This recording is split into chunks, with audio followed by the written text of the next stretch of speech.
Hey there, everybody, and welcome back to the Podcast Boys. I am Connor Nielsen, joined today, as always, by the Comics Kid 2099, and we are talking to you about the penultimate episode, that is episode 7 of season 1 of Twin Peaks, titled Realization Time. How you doing, Comics Kid? I'm doing fantastic. This is, like you said, the second to last episode of season one, and we get some stuff happening here. In the previous episode, Cooper went into his hotel room, and Audrey was sitting there waiting for him naked. In this episode, we open with Cooper telling Audrey it's not going to happen between them. Meanwhile, Lucy is mean to Andy, and she gets some news from her doctor on the phone. We can probably guess what that is, but we're not told explicitly what the news is. The Bookhouse Boys plan a mission to One-Eyed Jack's, which is across the border in Canada, and since it is outside of Twin Peaks police jurisdiction, they are going to have to do it instead of the official police department going on this mission. Leo, who Shelley shot at in the previous episode, he got away, but he was shot in the arm, and now he's listening on a police scanner, and he hears that the police have Jacques Renault's bird Waldo, and then he leaves to go shoot the bird. Maddie, Donna, and James, they listen to Laura's secret tape that she did for Dr. Jacoby that Maddie found in Laura's room. Audrey finds out that her boss at Horn's department store is involved in sending women from Horn's department store to One-Eyed Jack's. At the R&R, Hank suspects something is going on between Ed and Norma, and Harry and Coop come to warn Hank not to miss a visit from his parole officer. Audrey plans to infiltrate One-Eyed Jack's. Meanwhile, we get the return of the Silent Drape Runner subplot from Nadine. And then Josie tells Harry that Catherine and Ben plan to burn the mill. Catherine finds out that Ben and Josie have been plotting behind her back. They have put out a life insurance policy on her. Leo shoots Waldo and ruins the donuts. Ed and Coop are looking for Jacques, while Audrey independently sneaks into One-Eyed Jack's. So all three of them are at One-Eyed Jack's with Hawk hiding out outside. While that's going on, Donna, James, and Maddie play a prank on Dr. Jacoby with Maddie pretending to be Laura Palmer. And while they do this, they are being watched by Bobby, and someone else is watching Bobby watch them. Bobby puts some cocaine in James's gas tank, and that about concludes the episode. Connor, what did you think of this episode? It's pretty good. I'm not too crazy one way or the other on this one. This is a status quo episode, if I ever saw one. Yes. It is not really offering anything conclusive. The season finale is the next episode, and Yes. this is really just kind of putting a bunch of things in place. Exactly how I thought. The whole time I was watching this, I was much more interested in the stuff that this episode almost did than the stuff that it actually did. There's two specific things I was thinking about where I was like, if we could have gotten more of that and less putting pieces into place for the finale, then I would have been more engaged here. But you really hit the nail on the head. This episode only exists to set things up for the big finish. And from what I recall, what a big finish it is, but that doesn't help this episode. Yeah, I agree. I will, however, say this. This has probably the best quote from any TV show ever. Oh, what quote is that? I always come out and say it. It's this part where Harry and Cooper come on into the Double R to remind Hank what the rules of parole are. Yeah. That's all that scene really serves for. But then it leads to Shelley asking if the two men want coffee, and then Cooper says yes, and Harry says, "What? Why? We need to get somewhere." And then Cooper says, "Harry, I'm going to let you in on a little secret. Every day, once a day, give yourself a present. Don't plan it. Don't wait for it. Just let it happen. Could be a new shirt at the men's store, a cat nap in your office chair, or 2 cups of good, hot black coffee, like this." Unquote. Best quote. That just sums up Dale Cooper in a nutshell. Yeah. I remember when I first heard that, it was like I had some kind of epiphany. I was like, oh my God, I love this. I love this. And it's good life advice too.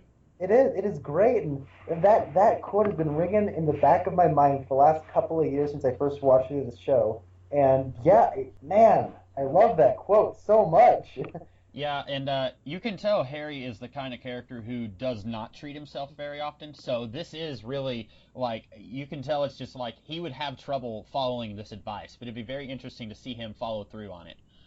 My favorite quote, since we're talking about that, well, I don't know if it's a quote or if it's a scene, but it's when Ed and Coop have infiltrated One-Eyed Jack's, and they meet Blackie, That's her name, or that's the name she gives him. I think it's Black Rose, but she calls herself Blackie. They meet her, and their cover story is that they are oral surgeons, or allegedly that's their cover story. But then Ed, when she says, when she first meets them, she says, "You look like a cop." And then Coop says, "No, I'm the cop," like trying to play it cool. And then she says, "Well, what do you do?" And Ed says, "I own a gas station. I'm an oral surgeon." That whole scene, I was dying laughing. I was like, Ed is the last person who needs to go on a mission like this where he's in disguise. And then after Blackie leaves them, Coop says, "Not bad, Ed." And I was thinking, what? That was terrible. But it was so funny for us. But like, I would not want him going with me into a mission like this. Now, in his defense, he did recoup from that pretty fast. Where he was like, Yeah. "Well, I have a truck that has a root canal." And he's like, "Well, I'd like to take a look under that hood or something." Yeah. Yeah, that was a really great scene. You were saying you said when I first asked you how did you like this one, and you said it's okay or it's pretty good. I kind of feel like it's exactly that. I agree with you. There was two things about this episode that I really liked that I wish we got more of instead of like setting up the next episode. One of them was the conversation with Cooper and Audrey at the very beginning of the episode. We talked, I think, a couple weeks ago about how they've got a chemistry together. And I don't want to see them romantically involved because it's still creepy that she's a high school student and he's a man in his mid-30s. But they've still got a good platonic chemistry going, and I really like what they've got going on. And I wanted to see more of her telling him what's going on. At the very beginning of the episode, he says, "I'm going to go get us some milkshakes and I'll be back and you're going to tell me everything that's going on." And of course, that would be a very boring story because there wouldn't be any conflict. It would just be her talking about what's going on in her life for the last week. But I was much more interested in that than I was all the other little minor stuff that was going on that's setting up what's going to be happening in the next episode. And then there was that, and Ed and Nadine talking. I kind of jokingly said, it's the return of the Silent Drape Runner subplot, but I really liked how tender Nadine is in this scene, where she's basically saying, I'm never going to amount to anything, and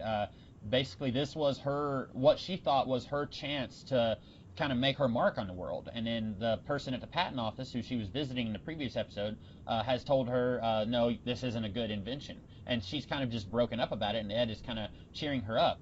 And we've only ever seen Ed kind of be sweet on Norma up until this point. He's married to Nadine, but we really haven't seen any good scenes between these two. And I feel like this was the first good scene between these two. And I really, I started rooting for Ed and Nadine up until this point, as opposed to rooting for Ed and Norma. Yeah, I agree. I liked both of those. It was kind of funny to see Cooper give Audrey the ultimate friend zoning. Yeah. She probably didn't find it as funny as he did, or as we did. Yeah, I mean, he even sealed the deal with just friends. Yeah. But no, I agree. They do have a great chemistry. Yeah, and like when that scene ended and we see him later, he comes into the office and he asks Lucy, he says, "Oh, I heard you were sick." I was like, "No, go back to what you were doing. I want to see you talking to Audrey."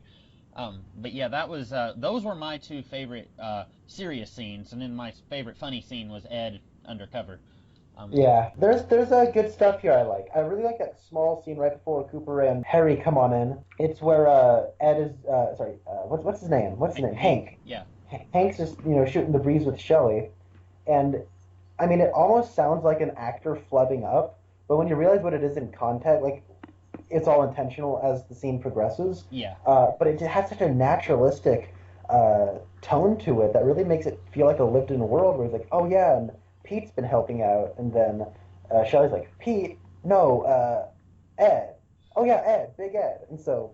Yeah, I wasn't sure. That was a weird scene. I liked it, like you said, where he uses Pete's name to try and fish out of Shelley who is this guy.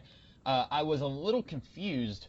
Where did he get this suspicion that Norma has been seeing somebody while he's in jail? Does he just assume, well, he's been in jail, so somebody had to have moved in while he was gone? Or did he actually, was there something I missed in a previous episode where he figured out something that she had said?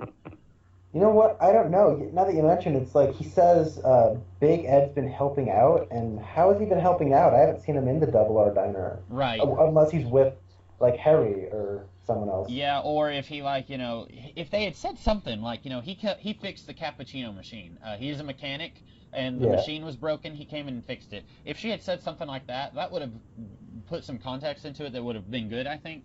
But it was weird. It's like he had this suspicion, but we don't know where he got it. Yeah. Almost feels like we got a missed scene, but I don't think we did. Yeah, I don't think so either. But his delivery was really good, where he's like, "Yes, Big Ed indeed." Like, he's a very mustache twirling, and I've always liked Hank. I've always liked the way he plays his character. He's a bad guy, and we see that in this season. We see, he beats up Leo, and he says, "If you double cross me again, I'm going to kill Shelly."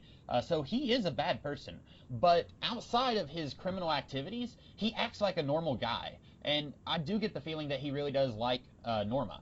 But he's just, a crook, and so it's not going to work out between them. But I like Hank, and every time he's on screen, I usually end up enjoying the scene. Yeah, me too. I also want to mention a quick thing. It's that short scene with Ben and Jerry, and they're actually eating ice cream. Yeah. He says, "This needs more pecans." And every time Jerry does something stupid and Ben is like trying to correct him for it and chastise him, like Jerry mentions One-Eyed Jacks to all is it the Norwegians or the Finns or the Swedish? Yeah, the Sweden. No, Icelanders. Okay, yeah, it's somewhere from over there, because they've done dealings with all those people in this season. Those people, that's what I just said. So when Jerry is telling Ben, he said he said something about One-Eyed Jacks, and Ben is like, "How did they find out about One-Eyed Jacks?" And then it's like, "I may have told them," or he said, "I take full responsibility." And it's like, "Get this done, Jerry," because like he said, "Why haven't they signed yet?" And he's like, "Oh, they're ready, but like he's just partying with them. Like it's really great. Yeah. And I get the feel. Oh, go ahead. Oh, I was gonna say, I really like Jerry, and he's I don't even think he needs to be in this episode at all, but he just adds a life to every scene he's in, and really makes it's like he's like Pinky to Ben Horn's brain. Yeah. I was gonna say, I don't think that Ben Horn, if he had his choice, I don't think he would be working with his brother. But it's more like, well, he's family, so I have to include him. And also, Leland has kind of gone insane since the beginning of the season, so he really can't work with Leland anymore. Because Right. Leland did come in a few episodes ago saying, like, I need something to keep my mind off of what's been going on, and Ben was very hesitant to let Leland back in. So it's clear that he would rather have his brother fumbling things up than Leland fumbling things up, because there's different degrees of messing it up, and Jerry's not as bad. I guess that's what he's thinking. Yeah, I also really like the sleuthing, all the sleuthing from the high schoolers this episode, and which is crazy because I mean, there's one cringeworthy moment, including James, but outside of that, I kind of enjoyed all of it. That one moment, of course, being where he sees Maddie coming out of the car, and she looks like Laura, and then the music swells, and Oh, they just that's look. the cringeworthy scene you're talking about. I was thinking of a different one. Oh, which one were you thinking of? Right after they finished listening to the tapes, and wasn't this the one where she said on the tape, she said James is a good boy, but he's really stupid. She said that on the tape, or is that not in this episode? That's not in this episode. Okay, you're right. That's when he listens to the tape and goes, "Hold on, we can trick Dr. Jacoby," and he plays back the tape. Yeah, okay. Yeah, I was thinking there's a different episode then where they're listening to the tape and Laura insults James, and then he's like kind of getting all, Jamesy about it. I was thinking of a different episode. Yeah, that scene, I don't like the whole James is starting to fall for Maddie thing. For basically, it makes me think that the only reason he was with Laura was because of her looks, because he's falling in love with Maddie because she looks like Laura. Like, he barely knows this girl. He doesn't really know anything about her other than she's Laura's cousin. And he's in a relationship with Donna, and he does know Donna. Like, we get the feeling that he's gotten to know her very well from when he was in a relationship with Laura and she was best friends with Donna. And so it's strange to me that he's starting to fall, and I think that's not a spoiler. I think that's pretty obvious that by this point that he's starting to fall in love with Maddie, and the only reason I can see that he is because she looks like his ex-girlfriend. And it makes him very shallow, which I already don't like this character, so it doesn't really do much to make me feel any differently about him, but I don't think it's a very good subplot for that reason, unless that was intentional. Yeah, I agree. James sucks. Okay. I don't like this guy. I mean, I like Bobby, and I'm not supposed to. Yeah. And I don't like James, and I'm supposed to. So at the end, Bobby, sneaks out from the shadows and throws a cigarette out of his hand, and then pulls out a thing of cocaine and shoves it down his bike, and goes, "Say goodbye, James." I went, "Yeah, all right, go and, Bobby." And I love the way he threw that cigarette. Like he just does it with such he just so angry the way he throws it. It looked like a comic book panel almost. It looked great. That whole shot was awesome.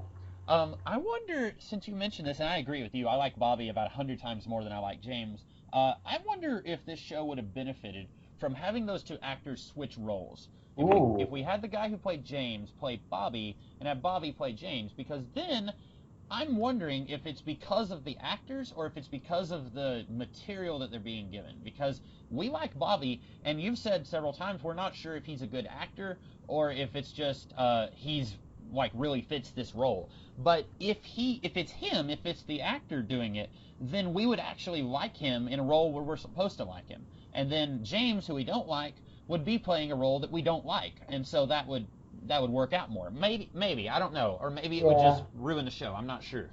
Well, the thing is, James doesn't really have a whole lot to do, and I think that is part of the reason. He hasn't hardly done anything this season except, "Oh my God, I love you, Donna. I miss Laura. Oh my God, Maddie." That's all he's really done. He's just been really angsty and pouts and drives a motorcycle, and then Bobby's has, his stuff with Shelley, his stuff with his dad. He's, crushed up about Laura. He's at the psychiatrist. Like, there's so many things. He's in the drug trade. Yeah, I mean, there's so much things that his character has to do. And I think, if we gave, I believe the kid who plays James is a kid named James Marshall. And so I believe if James was playing Bobby, then we'd see more of a versatile performance. But I would like to see the kid who plays Bobby in the James role. That would be an interesting. I'd like to see if he could, make more out of the, "Oh my God, Donna, I love you," kind of stuff. Yeah. But now, being fair on James and Donna, Donna, did Donna even have a line in this episode? I feel like maybe she doesn't. I thought she had a line in the scene where they were listening to the tapes, but then again, like I said, I'm getting this episode confused with another episode later on where they're listening to tapes. I don't think she had a line. If she did, it was very brief. And you're right. These two characters, their entire plot this season is investigating Laura's death, and for half of this season, they haven't even been doing that. Audrey has made much more headway doing that. And she's only done it in 2 episodes. Yeah, and it's weird that the two people who were allegedly closest to Laura have done the least to investigate her death. There are people like Leo, who is a scumbag. He's more proactive than these characters. This is the first episode where they've done anything, and you'll have to explain this to me, the sleuthing, as you said. Why do they target Dr. Jacoby? Is it because she recorded this tape for him, and so they suspect that he had something to do with her death? Yes, that is exactly what happens, and she mentions the coconut, so I think they're trying to get into his office so they can find his coconut. I think that's the whole reason. Okay, that makes a little more sense now. I guess I just had to have it explained to me because I was like, wait a minute, why him? Do they suspect that he killed her? I guess I'm just glad that I'm not a psychiatrist in Twin Peaks, because then they would probably target me just because I had a patient who died.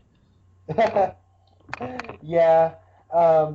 I like the little plan they concoct, though. It seems like a natural logic.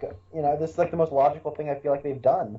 It's not like they're just talking to each other about things we never saw. It's just them, they have a clue, and then they follow that clue. Yeah. Now, having said that, the sleuthing by Audrey is awesome. Uh-huh. The way she is able to just go, "Oh my God, I think a bus crashed outside." The guy goes, "What?" and just believes immediately. And then she just lights a cigarette and goes inside of a closet and just hangs out and smokes the entire time, and no one notices. Yeah. And then after that, she grabs the little unicorn. Well, I could have sworn that actress was a young Rosario Dawson for a second. She does look like her, yeah. And then I was like, "Oh my God, okay." So then she grabs the unicorn, and then she's like, "Oh my God." She takes the information she heard, and then she manages to take Rosario Dawson lookalike and be like, "Oh, hey, I need this information," and then she gets it. It's so cool the way she manages to sneak right into this, and the way she takes the clues and is being a little detective. It's very kind of exciting and interesting and intriguing. I was surprised. Well, I agree with you. What Audrey's detective work works a lot better than James, Donna, and Maddie's.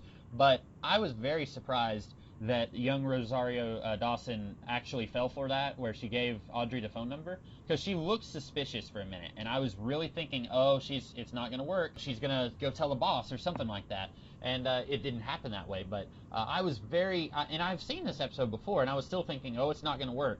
And on the same token, when she was hiding in her boss's closet smoking, I was thinking they're going to smell the cigarette smoke, and they're going to be like, what's that smell? And like they're going to find her. Even though I've seen this episode and I knew that didn't happen, I was still like, something's going to happen. They're going to find her or something. She's going to get caught. But yeah, she does a lot better than the other teen characters. Yeah, but I thought the whole way she didn't get caught, I kind of found it a little bit believable. Especially when getting the number from her coworker. Yeah. Because she uses information that was given, that she heard. That she, right. But their boss is really weird. Yeah. It's a unicorn. Yeah, and then as young Rosario Dawson says, what am I going to do with this? She says that to Audrey. Yeah. Another reason why Audrey's plan, why it's believable that it does work, is that, as we find out in this episode, the boss is responsible for sending at least 3 people up to One-Eyed Jacks. He sends young Rosario Dawson in this episode. Laura Palmer and Renette Pulaski were both sent up there, presumably by this guy. So it makes sense. I mean, this girl shouldn't be suspicious because he's probably sent the entire staff up to One-Eyed Jacks at some point or another. So, there's no reason why she should, catch on, I guess. There was something in her eyes that made me think she was suspicious, but then she wrote the number down anyway. Yeah, no, she did. She did have a little look of like, how do you know that kind of thing. And then it's the other kind of sneaking around, sleuthing, detective work we have going on is the stuff at One-Eyed Jacks, and we did go a little bit into that, but I like how they were preparing for it. I like where he goes, "Hey, Big Ed, this is a wig that'll what does he say? That'll work like gangbusters." Yeah. and I thought that was strange because I didn't really notice that Ed was wearing a wig. The wig looks a lot like his normal haircut, doesn't it? It certainly does. Just curled up a little bit. I was like, is he wearing a wig or is it just because it just looked like he had a fake mustache on, and he did have that. Which he looked like when she said, "You look like a cop." I was like, yes, he does. That mustache looks like a 1980s cop movie right there. It does. And he, when Coop is like, "This is $10,000 of the FBI's money. We use this for cases like this. I'm going to give you $300. I'm like, Ed has just got this childlike glee on his face when Coop gives him that money. It's like, you don't get to keep it, Ed. You're gambling with it. Why are you happy? But yeah, and then he said something like, I was never, he said, can you play blackjack? And he's like, I've never been too good at it. Can you count to 21? Yeah, you can play blackjack. He says, can you count to 10? Oh yeah. What's the game where you count to 21? Is it? And that is blackjack. Oh, okay. I was like, did I just pull that out of somewhere? Yeah, I thought that was a really good scene, and then that's of course where Jacques Renault comes in, and Ed does the thing where like he rubs the side of his forehead with his finger as a symbol. That's like the Bookhouse Boys, their code, I guess. Whenever they're trying to communicate something, they'll kind of rub their finger down their face, and that's something that I do in public, like with people, like with my family. Like if I'm trying to say like, hey, what's up? Like I'll do that, and then sometimes the other person will catch it, and sometimes they don't. That's awesome. I think we've seen that earlier in the series, maybe. I'm not sure. Oh yeah, a couple of times. This was the first time I think we've seen them use it as code. We've seen them do it as like the Bookhouse Boys, and they'll rub it across their face, all simultaneously. Yeah, and I was really disappointed we did not get what's possibly my favorite line in the entire series. We didn't get it in this episode, and I'm hesitant to even mention it now because I know it's going to happen in the next episode, and I'm really looking forward to it. But it is I guess a teaser. It is from Jacques Renault. He shows up here, and I was like, oh boy, it's going to happen, and then it's like end of the episode, and I was like, no. But yeah, he comes in and he looks like he just woke up like 10 minutes ago, and like his shirt, I don't know if his shirt is even tucked in, and Coop is like, oh, so Jacques, is it? And he says something like, that is what they call me, like something that's like it sounds like not something a real human being would say, but he says it anyway, and it's like, this is funny, but it doesn't sound like real dialogue. I don't remember exactly what he said. It was something really silly. That just reminds me, the first time we actually heard him talk was when he sees the light flashing. Yeah. Hey, Leo, I need some help. The Renault brothers are some of my favorite minor characters in the show. Them, they need to be in my hypothetical David Lynch FBI series that I keep talking about. Oh yeah, Like every that. episode is the FBI just trying to catch the Renault boys. Oh, that'd be amazing. Yes, absolutely. Um, uh, Unfortunately, it'd be like 5 people who watch it, me and you, and then a few other people, but it'd still be great. that would be amazing. Now, I don't know. There's actually quite a bit I'm not too fond of in this episode. For the love of God, can we just burn the mill down already? Yeah. Oh my Lord, there's so much mill talk Yeah. and no mill action. It just this person has a life insurance policy, and they're bringing it to Catherine, and then Josie has a life insurance, and then Josie talks to Harry, and then Harry talks to Cooper about, oh my God, I think Josie might be, and then Ben Horn has nothing to do with the mill this episode, so the mill stuff is just entirely boring, and yeah, oh man, I feel like that scene with the lawyer was supposed to be Ben coming in to do that, and then at the last minute they couldn't get the guy who plays Ben to do that scene, and then they just said, "Oh, let's have some extra and call it a lawyer." But Yeah, I don't know. Like, explain to me, because this was another instance where I was scratching my head. Why in the world would Ben Horn and Josie Packard think that this plan would work? Like, burning the mill down, hiring somebody to burn the mill down for insurance money, that makes sense. But then, in addition to that, they're going to assassinate Catherine, or they're going to trap her in the mill while it's burning down, effectively assassinating her, and then they're going to get additional money from her life insurance policy. Why would they think that they could put out a policy on her without her finding out about that? Like in the real world, I think that would not have worked from like step one. Like when they said, "Hey, we want to put a policy out on Catherine," I feel like a real life lawyer would say, "All right, let's get her down here to sign some papers." This would not have gone all the way up to the very last signing, and then she finds out. Like it's dramatic because she finds out right before it gets put into action, and then this kind of gives her a leg up on Josie and Ben. But realistically, like it doesn't make any sense at all, unless I missed something. yeah, But I thought it was really stupid. yeah, it is. That is also just kind of, I feel, one of the few instances we've had so far of kind of sloppy writing. And then we also get a lot of Josie, and that's not a good thing. I even wrote down like a little exchange they had. Oh boy. It's like Let me tell you, every time we watch the show and every time we get Josie scenes, I'm thinking, oh boy, Connor's gonna hate this. so I think the same thing every time James and Donna show up. Oh yeah, yeah. Yeah. I'm not sure which of us has the worst end of that deal. Like who do we have to put up with more?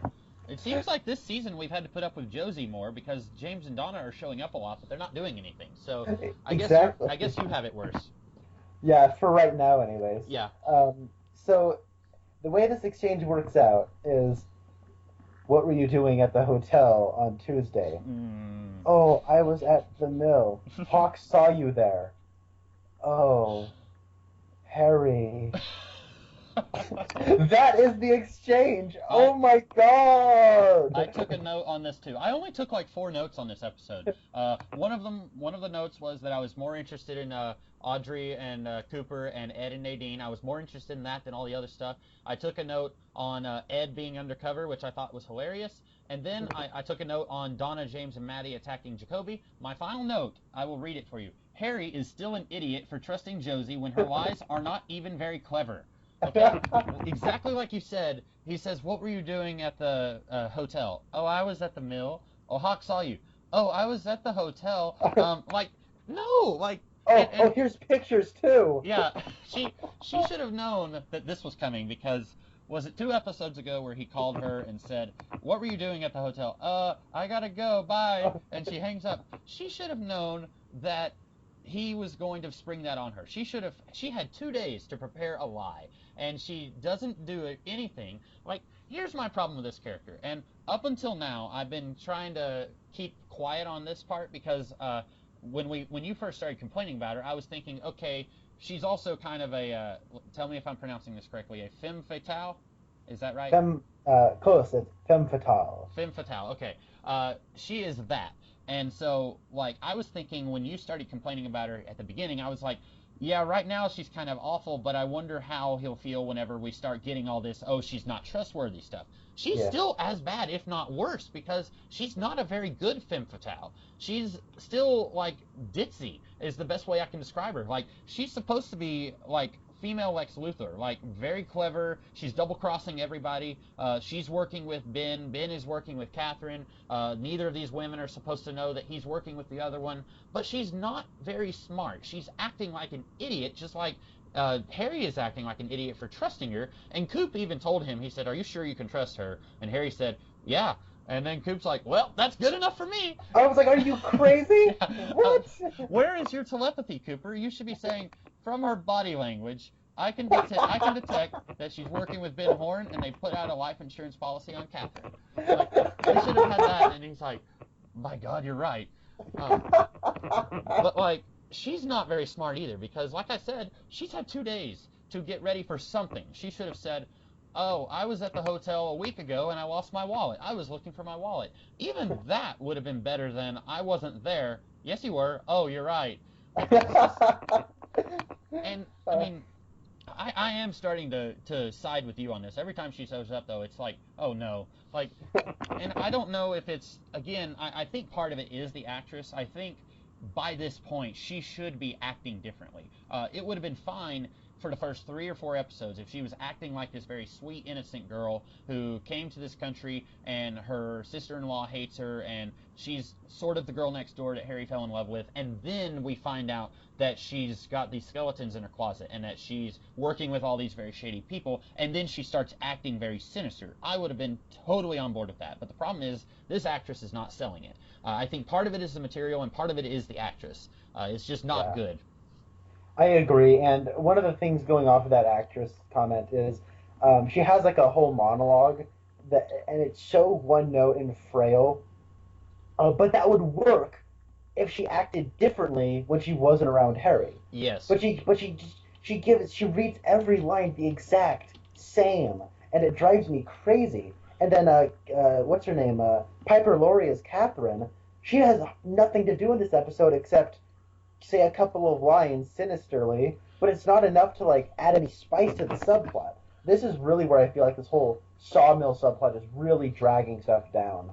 Well, you're in luck because we aren't going to have to put up with it much longer. But Thank God. yeah, but she, even Piper Laurie does better in the minute and a half that she's in this episode than Josie has done in this entire episode. Like that one small scene where the lawyer says, "You did know about this insurance policy, didn't you?" And she's got so much more going on behind her eyes, where she's like, she's figured it out, and she's trying to keep her composure, and she's trying to figure out what's her game plan. How is she going to get back at these two who are trying to kill her? She's got so much more acting going on, I guess is what I'm like. Yeah. And it sounds mean because we're really, beating a horse here, but like, it's she's not good. Yeah. I don't know how else to say it. That act, the lawyer, since we are talking about that, it's almost like you said this was really the first instance where we've had sloppy writing. I don't know if I would say it's the first time, but this is sloppy because she says to him, she says, "Are you an ambitious man?" And he says, "One likes to think so." And it's almost like she's saying, "Okay, you're going to be my ally. These two are working against me. You're going to help me backfire this plot on them, and I'm going to end up being really wealthy, and these two are going to end up with nothing, and you're going to help me do it." I don't think we ever see this lawyer again. They're playing it up like he's going to be her confidant and he's going to be a new character. We don't ever get his name. We don't ever get anything from him ever again. I don't think. I could look it up. Wow, I think you're right. Yeah. I don't remember this character being in any of the other episodes. And maybe it's just that they felt like they needed something to kind of pad the scene out a little bit. But I feel like just having the scene of her finding out that they've got the insurance policy on her, that was enough. I don't think they needed to tease this alliance that ends up never happening. I'm looking it up right now. I'm looking for the episode. Let's see. We are on, yeah, 1/7. Okay. Was there anything else you didn't like about this episode? I can't really think of anything. And as you could probably see, a lot of my issues with this are I think all of them, all of my issues have to do with this stupid Sawmill. It's driving me nuts now. Yeah. But is there anything that you crazy? Uh, You didn't? care for? We were talking about Audrey and her skills getting into the One-Eyed Jacks, and I think you were right. She did a really good job up until the point where she got into One-Eyed Jacks. We didn't talk about this. So when she gets there, she's interviewing with Blackie, and Blackie is looking at her resume, and Audrey, poor girl, she did a really good job, so good up until this point, and then she used a fake name. She used the name Hester Prynne from the Scarlet Letter, which is a cute little on-the-nose name because the Scarlet Letter, Hester Prynne committed adultery, and so everyone hates her, and she's going to apply for a job in a house of ill repute where they would be doing a lot of what Hester Prynne did. So that's a nice little, oh, that's cute, but Audrey should have known better. I think that anyone would have seen right through that. And then Blackie even makes fun of it. She says, I read the Scarlet Letter. I know what you're doing. Why shouldn't I send you home? And it's a really weird scene where Audrey's like, oh, I'll tell you why. Because I can tie a cherry stem with my tongue. That's why you should keep me here. And it's like, welcome aboard, Hester Prynne. You're so right. I forgot about that. That is such a weird scene. I guess she figures the clientele will like that sort of thing. But yeah, and I guess it does a good job of kind of giving us a little bit of character stuff for Blackie, because up until now and she's a very, very minor character, even more so than Jerry. She's only been in, I think, 2 episodes. She was in, correct me if I'm wrong, she was in the episode where they first went to One-Eyed Jacks, right? Yeah, that was the 3rd episode. Okay, yeah. She was there was she serving them drinks, or was she the one who introduced the girls to them? She introduced the girls. Okay, so she wasn't the one who said, so that's 2 scotches on the rocks. No, it wasn't her. That was the one of the waitresses. Okay, yeah. She hasn't had that much to do, and for a piece of the mythology, One-Eyed Jacks being such an important part of the show, you would think that we would need a representative of One-Eyed Jacks to kind of play into the plots. But unfortunately, so far, One-Eyed Jacks has just been kind of on the side. We go there every once in a while, but because it's like an hour and a half outside of Twin Peaks, we're not getting a whole lot of plot stuff there. And so we don't get into the head of Blackie. But this is the most we've gotten to see her. And so I guess this scene where she calls out Audrey, it's good because it makes her slightly more well-developed, more three-dimensional, I guess. And I don't remember if she does more in this series after this episode, if she shows up anymore. I'm not really sure. I can't remember. I know in season 2 her role increases. Okay. I do vaguely recall some more of the One-Eyed Jack stuff, but not a whole lot. I remember some of the stuff with Audrey later on, and that's getting into season 2, I think. But I did like that for her. It did make her a little bit more interesting. It makes her not be like just a dumb henchman who works at One-Eyed Jacks, or the dumb boss. Like, it makes her smarter, but it's a bad scene for Audrey, I guess is what I'm saying. But yeah, overall, I do agree. Overall, though, she's had some good scenes in this series. So to have one scene where, and this may sound mean, but it seems believable as something that a high school student might do. Like, oh, I need to use an alias. I cannot use my name because, well, does she know that she knows her dad goes to One-Eyed Jacks, right? Because she saw Catherine slap Ben when Catherine said, why did you have this One-Eyed Jacks coin? So Audrey knows that, so she cannot use her real name. So she knows she has to use an alias, and even if she didn't know that, it would just be a really good idea if you're going to work at some place like this not to use your real name. But it does seem like it's a believable thing that a high school student would say, okay, I need an alias, what should I do? Oh, I know, we just recently read the Scarlet Letter last week, I'll just use that name. And you wouldn't necessarily be thinking that other people not your age have read that. Yeah. So you know what would have been better? What?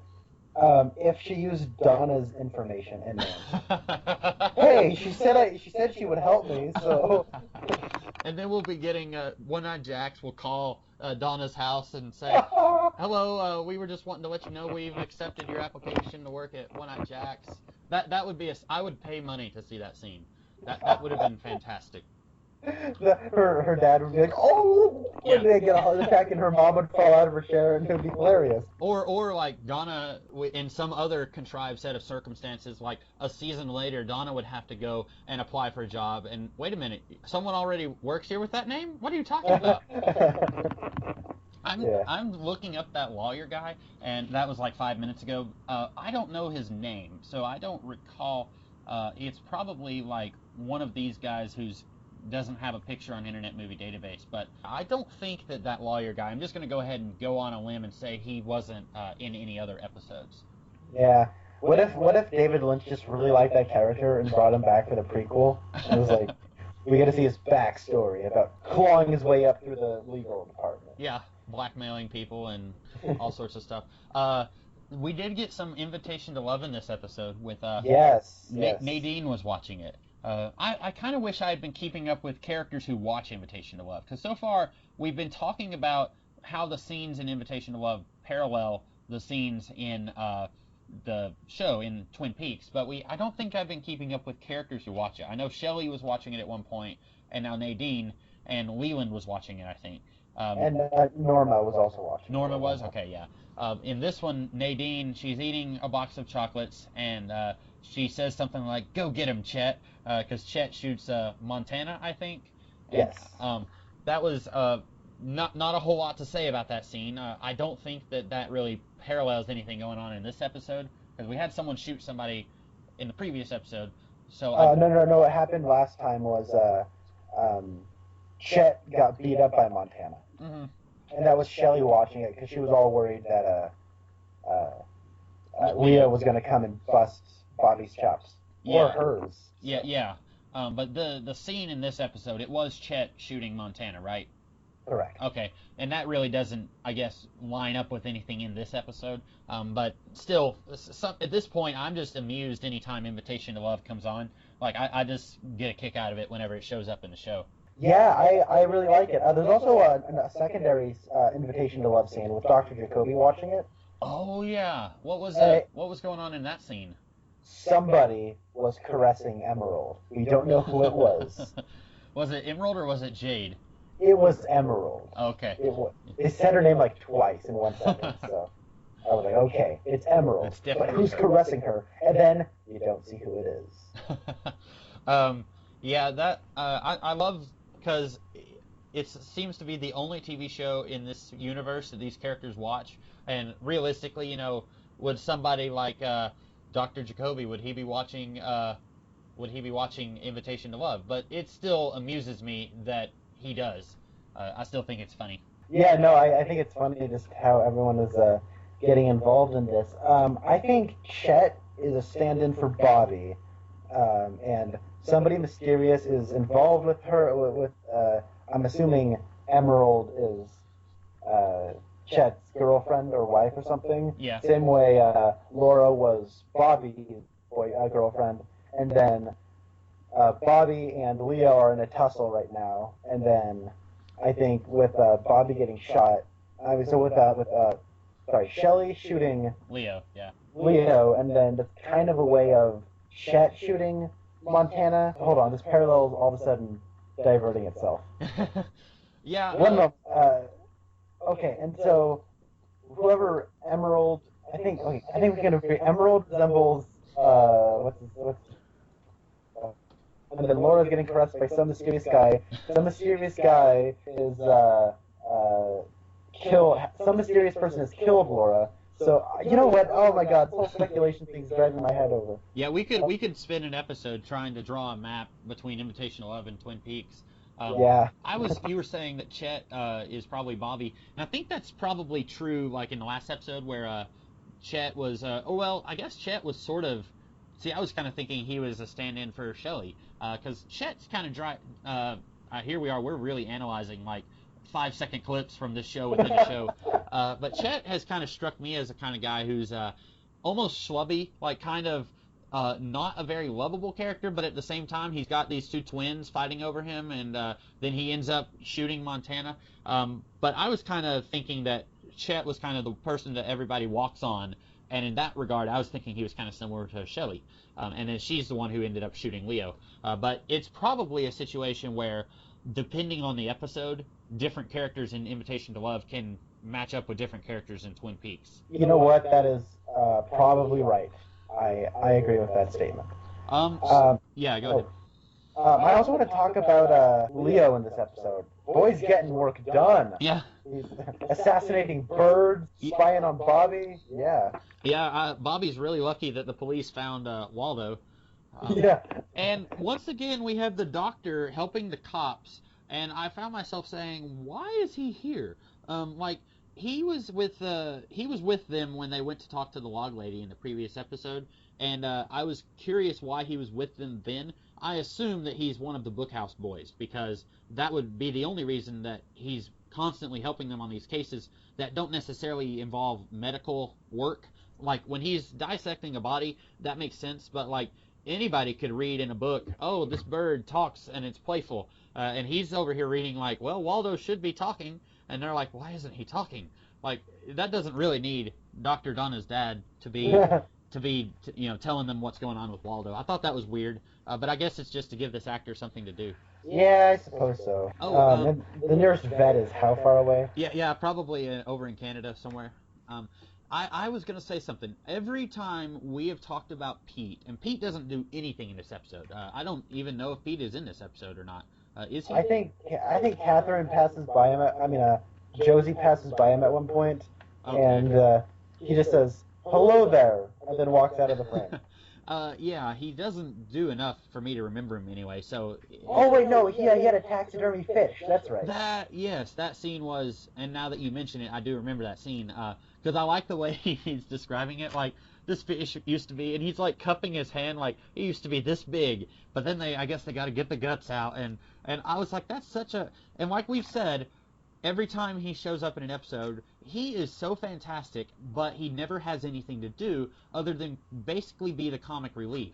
And I found myself, since the last time we recorded, I was thinking, you know what would have been really good for them to have done? Because I keep saying they should give him more, or they should have given him more to do, other than just be, like, the husband to the shrew. They should have had him kind of be the oracle for the Bookhouse boys. Like, he's over here behind the scenes saying, like, all right, guys, I've got a mission for you. You need to go talk to the log lady. Like, he should have been their strategist. And that would have been awesome. It would have given him more to do, and he would have had a reason for the character to be in the show beyond he's married to another character in the show. Because, unfortunately, like, we like him. We both like him a lot, and he never has anything to do.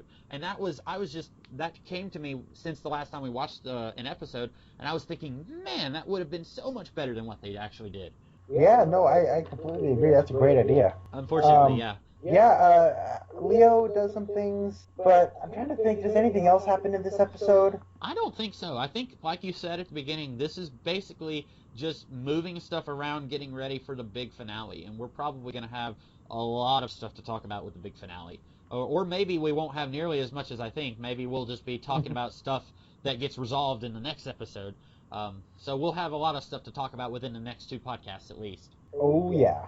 I do want to bring up my God bless you, Hawk moment of the week. Comes pretty early in the episode. Hawk was so nice, so kind as to retrieve a manila folder for Cooper. It had some pretty critical evidence in there. Oh, yeah. So, yeah, because God bless you, Hawk. I was thinking when I was watching this, I was like, oh, he's not going to have a God bless you, Hawk moment. But it must have been a very minor one. And I did like Cooper when one of them said, do you want to feed Waldo? And he said, I don't like birds. Which I don't know if that ever comes up again, but I thought that was a funny little bit of character building for him. No, that's funny. I actually wrote that down. Oh, yeah? It was like, it's so strange and out of nowhere, and such a weird character quirk. This optimistic, happy guy who just likes everything. He was, I don't like birds. Yeah, and the way he says it is very... it's not casual. It's very not really determined either. It's just like, no, I don't like birds. It's almost like you should have known that. Don't offer me that. No, I don't like birds. Yeah, I thought that was pretty funny. I guess it was just like we want to build more on his character in this episode, so they did that. I didn't have anything else to talk about. Did you? I did not. Alrighty then.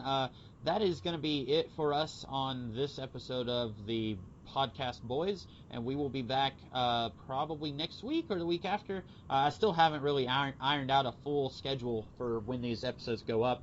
We'll be back sometime soon. to talk about the finale of Twin Peaks Season 1. I am the Comics Kid 2099. And I am Connor Nielsen. And you guys have a great rest of your day. We'll see you later.